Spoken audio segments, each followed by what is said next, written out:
Hi guys, this is Ravenclaw Woodif. Welcome back to another Wish story. Oh, I didn't mean to do that. This is What If Female Deku Was Android 21, Part 1. Now we're gonna go by her powers. If I can find, where I put it at. Darn it, I'm gonna have to find it again. I had it out already, but there we go. Now, let's see what we got here. Okay. Now her power base is like vast superhuman abilities, fighting skills, can regenerate infinitely as long as one single atom of her body is still alive. Um, I'm gonna make this a hero one. I'm gonna make a villain version of this, so because there was a lot of comments for both, so I'll give you guys both. But this one will be a hero. So I'm going to negate her power to absorb people because that's not something. Sorry, that's not something a hero would do. So the villain one, she'll be able to do that. So she's going to have a taste of candy, but she won't be able to turn people into candy. I'm just not getting that power, so because it's been done with Boo What Ifs before, so I'm going to do something different. Okay, and okay can fire a beam that can change anything to what she wants her. Oh yeah, so that won't work. She can sense life. She can sense life energy when if someone's nearby. She could teleport, fly, of course. Can learn any technique by observing someone else using it once. That's going to be overpowered. Very high power level. Does not need anything to live and can survive in vacuum of space. Her hobbies would be eating, talking, and befriending people with befriending with her friends. That's pretty much about it. I'm going to add to it. Get that out of the way. So where we left off, I think they were like got her quirk assessment thing done, and I'm gonna wait a day before she goes to school. So they're gonna go to the Yadarozis because Mrs. Yadarozi wants to meet Inko's daughter. Have a play date with her and her Miss Kende and Momo as we begin. As Inko's carrying a couple like a envelope with papers in it that will explain what I'm doing. So as we progress, as you know, Inka gets to the Yazirozi residence as she rings the door at the gate. Yes, who can what can I do for you? State your name. Inko Midoriya. I'm here to see Mrs. Yajirozu. Oh, Inko, we've been expecting you. Please come in. I'll buzz you in right in. As the guards meet her. They's like, hello, Inko. She shakes their hand. Yes, so Miss Yajirozu is in the living room enjoying herself some tea. She's been expecting you. So as they let her in. As the butler bows, and the maids do the same as they direct her to where Mrs. Yajirozu is. Mr. Yajirozu is out doing business, so he's not there. As you see, a little girl with black hair sitting next to her mother. As Inko has her daughter by the hand. As Mrs. Yajirozu. Oh, Inko, I'm so glad you can make it. I just want to thank you personally about all you've done to help us with the family history and all. I know you have a child and you have certain responsibilities that you're not active as you used to be, but I completely understand. As like speaking of that,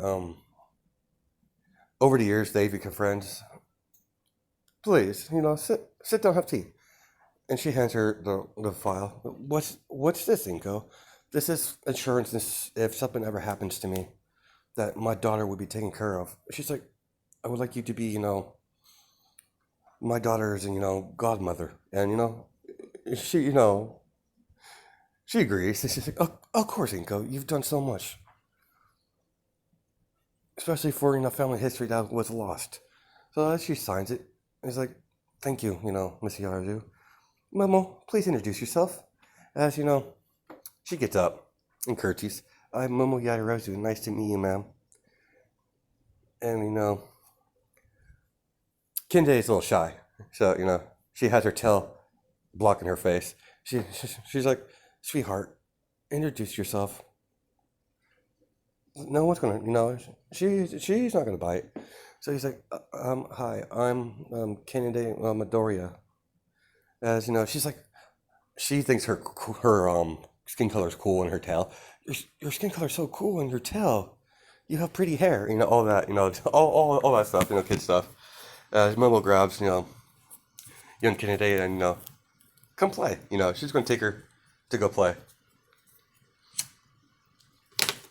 So that's Inko and them are talking. Seems like my daughter's Seems like my daughter, instantly gravitate towards your daughter. Huh, Inko? It's like, I'm glad. She doesn't really go out much with her appearance. And my husband doesn't want nothing to do with us. It's just like, I know, I'm sorry about that.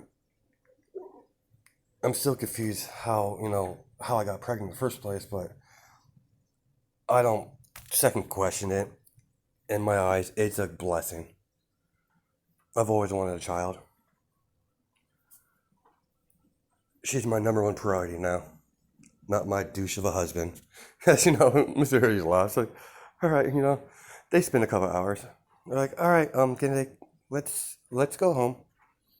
As that happens, as they take the train back to the area where they live at. They're in a house, so it's not in the same area. It's a little further away from the Yazarozis because they're rich. I'm not saying Inko's not rich. She just prefers a homey house instead of a rich house because she's well known throughout the world as an archaeologist. Kind of butchered that, but old languages, dead cultures, stuff like that. As they're walking home as they see a scene, and they seen a hero with a scarf as he's fighting a couple villains. As the police like, everyone stand back, let the hero do his job. As Kennedy looks at the hero, as her eyes bulge up like happy, like glitter, because this is how I'm gonna do this. It's like, mommy, who's that? As I don't know, dear. Officer. Yes, civilian. Who is that hero, if you mind? Oh yeah, of course, that's the Razorhead. He doesn't have a lot of. He's not into public life a lot, but he's a very good hero. As she's expired. Instead of her being inspired by All Might, it's Exawa is her number one hero. To her eyes, as he takes on the villain, and mommy, I want to meet. He's like, I want to meet him, and she's shaking her clothes. Oh, fine, dear. Mr. Razorhead. Yes, civilian. I don't like. Yeah, he's not a dick yet, so it doesn't happen till later. Yeah, I said, yes. What can I do for you, ma'am? My daughter wanted to meet you. As she rushes over there, and it's like, hi. I am Kennedy Midoriya. And she has a book, and she's like, can you sign my book, Mr. Eraserhead? And he rubs his hair. Yeah, sure. As he signs. It's like, I have to go. It's nice to meet you, young Kennedy. As they go their separate way, and Kennedy is smiling, has her notebook close to her chest as she's hugging it, and she's like, seems like you found your, seems like you like heroes. And that's new. She's like, I don't, Razorhead's my favorite now. Like, she says, gushing about Razorhead because she's fangirling over him. So, like, all right, dear. You're like, Mommy, can we have some candy? I'm hungry. And she's like, you shouldn't eat that junk. I want candy, Mama. You know, she's pouting. She's like, fine, dear, I'll get you some candy. Is that good, huh? As they get to the marketplace, they get candy. And she's eating her candy on their way home. As they cross the street. They have a little bit ways to go. It's a decent walk, maybe a couple miles, because you can go just in the car, and yeah. So let's go that way. As there's a high chase, you know, pursuit with officers and a group of thugs shooting at two little pigs as they're firing off. As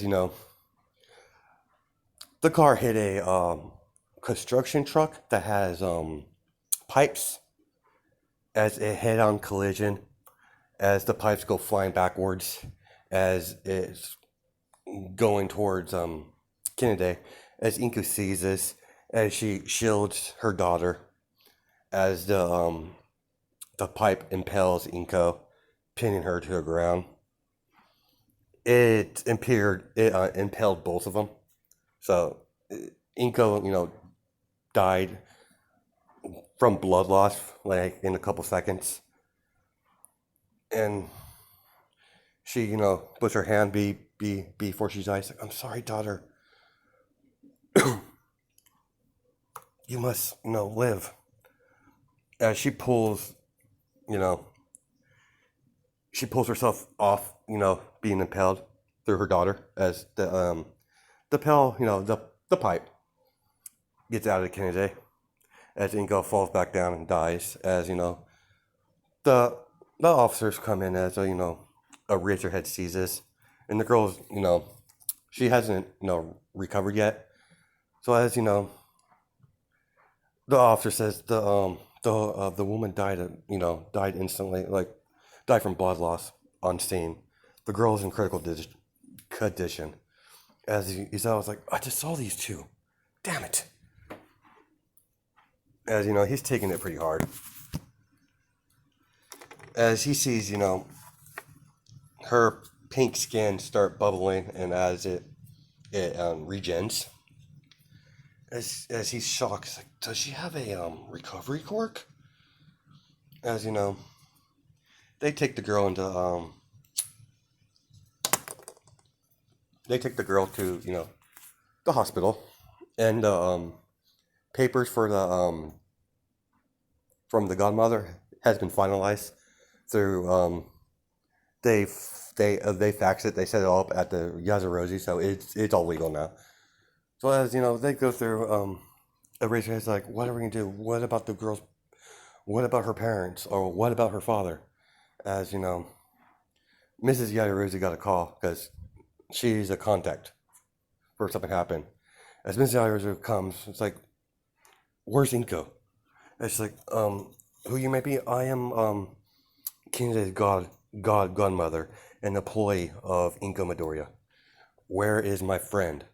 As she's like, I'm sorry, ma'am, but there was an incident today on their way home, and Inko was killed on scene. As she's crying because she cared for Inko as a sister. So as that happens, and she's like, where's the girl? Where's my granddaughter? My goddaughter, sorry, goddaughter, not granddaughter. Goddaughter, she's like, she seemed fine. We're looking over her. She's still unconscious. Because I'm just saying it hit her, and she, from the shock being impaled, that's something new to her. So I'm just saying she loses consciousness over stress, losing her mother. As you hear a scream, I want my mommy. Where's my mommy? As everyone feels the presence of her key, just like a faucet on full blast. As Mrs. Yaoyorozu pushes the doctors out of the way, and she's like, "Calm down, Kennedy, calm down." And she's crying, "Where's my mommy? I want my mommy." And she's like, "I'm sorry, babe. I'm sorry, sweetheart, but you need to calm down. We'll explain everything." You know. And she pops a. Sorry, Miss Yaoyorozu knows how to calm her down because Inko has told her. So she sucks the sucker in her mouth. That calm her down a little bit. And she's like, "I am, the authorities come in because that was kind of big rockets. So if the father's not in the picture, we're gonna have to put her in an orphanage." And Mrs. Irish, "No, you're not. She's my granddaughter. I have legal right over her. If something happened to her mother, I'll be taking her."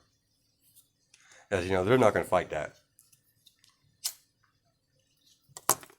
As she picks her up in her arms,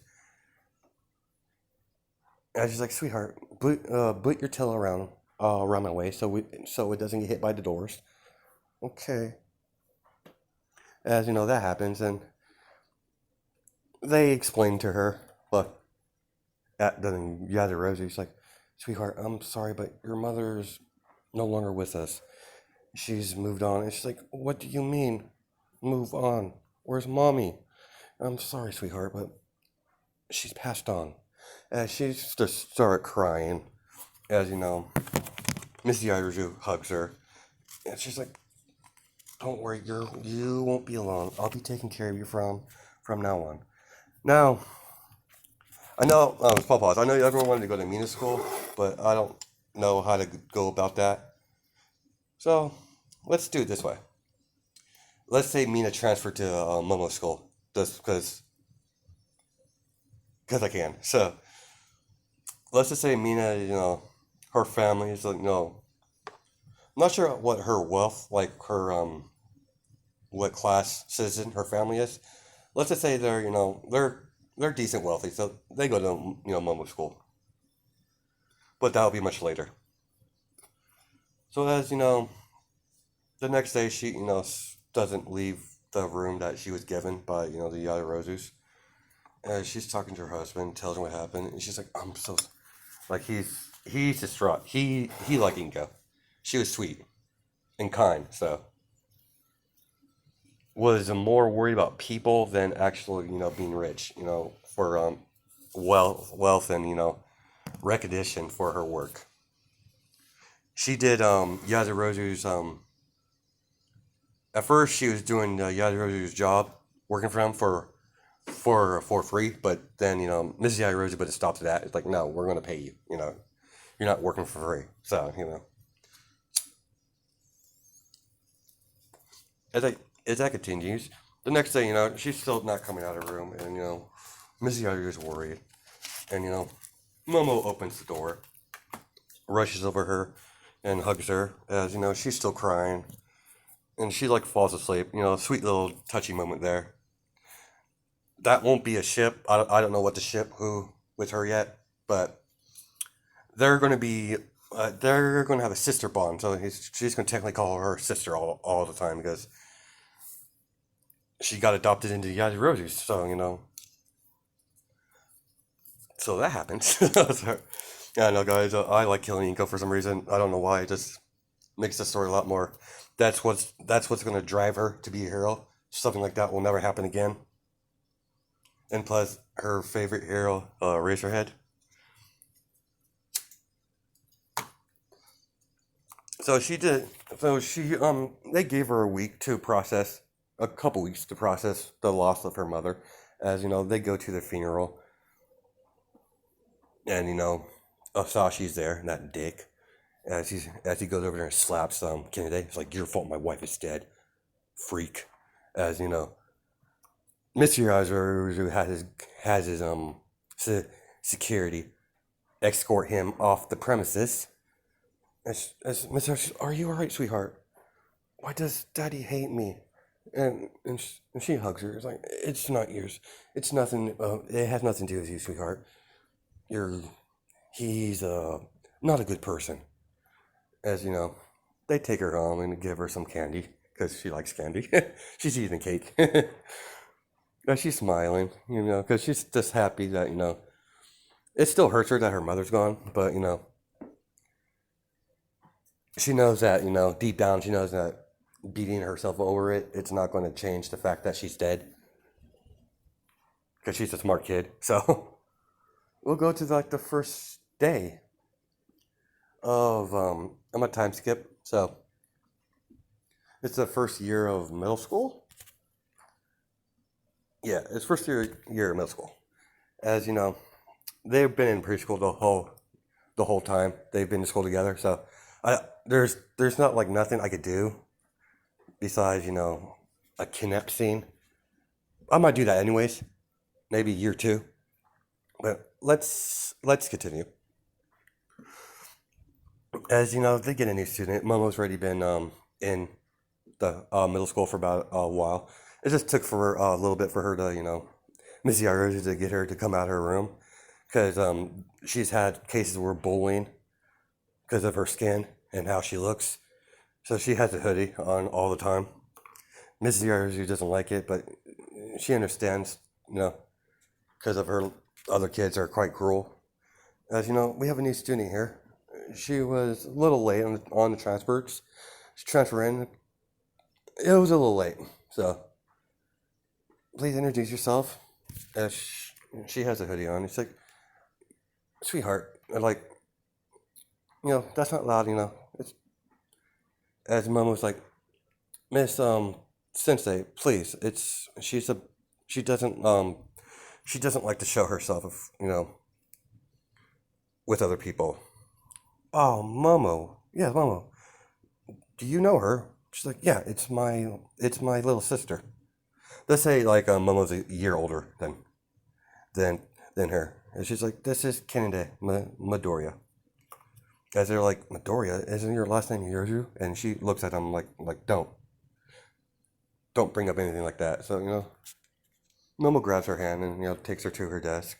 As the teacher doesn't really care too much, but as that happens, as during like lunch, some of them punk kids start picking on Kennedy, pulling her hoodie back, and she's like, look at that pink freak.